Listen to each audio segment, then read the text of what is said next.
আমরা এককভাবে নির্বাচনের প্রস্তুতি নিচ্ছি এবং সেক্ষেত্রে আমরা ৩০০ আসনই আমাদের লক্ষ্য। তবে যারা ফ্যাসিবাদ বিরোধী এবং গণতন্ত্র প্রতিষ্ঠার লড়াইয়ে অগ্রণী ভূমিকা পালন করেছেন, সেটা খালেদা জিয়ার কথা আমাদের নাসিরউদ্দিন পাটোয়ারি বলেছেন।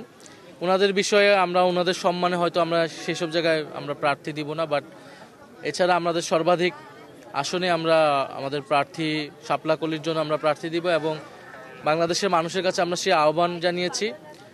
এবার বাংলাদেশের ইতিহাসে নির্বাচনী যে সংস্কৃতি, যে আমরা দেখি যাদের টাকা আছে, যারা এলাকায় গডফাদারগিরি করে, তারাই নির্বাচনের দ্বারায় আমরা সেই সংস্কৃতিকে এবার চ্যালেঞ্জ করতে চাই। বরং এলাকার যে গ্রহণযোগ্য মানুষ, সাধারণ মানুষের পাশে যাকে পাওয়া যায়, একজন সাধারণ খেটে খাওয়া মানুষ থেকে শুরু করে এলাকার যারা শিক্ষক রয়েছেন, ইমাম রয়েছেন, গ্রহণযোগ্য সামাজিক নেতৃত্ব রয়েছেন, তাদেরকে আমরা জনপ্রতিনিধি হিসেবে সংসদে দেখতে চাই। তো আমরা সে উদ্দেশ্যে কাজ করছি। আর সমঝোতা বা জোট বা এটা আমরা বলেছি, এটা অবশ্যই একটা রাজনৈতিক বা আদর্শিক জায়গা থেকে হতে পারে। যদি সেরকম কোনো সম্ভাবনা তৈরি হয়, যেমন জুলাই সনদের বিষয়টা আছে, জুলাই সনদে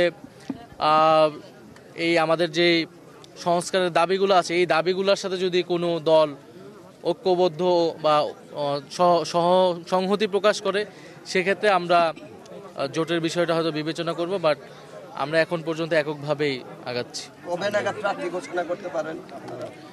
আমরা এই মাসের 15 তারিখের মধ্যে আমরা হয়তো আমাদের প্রাথমিক একটা তালিকা আমরা প্রকাশ করব।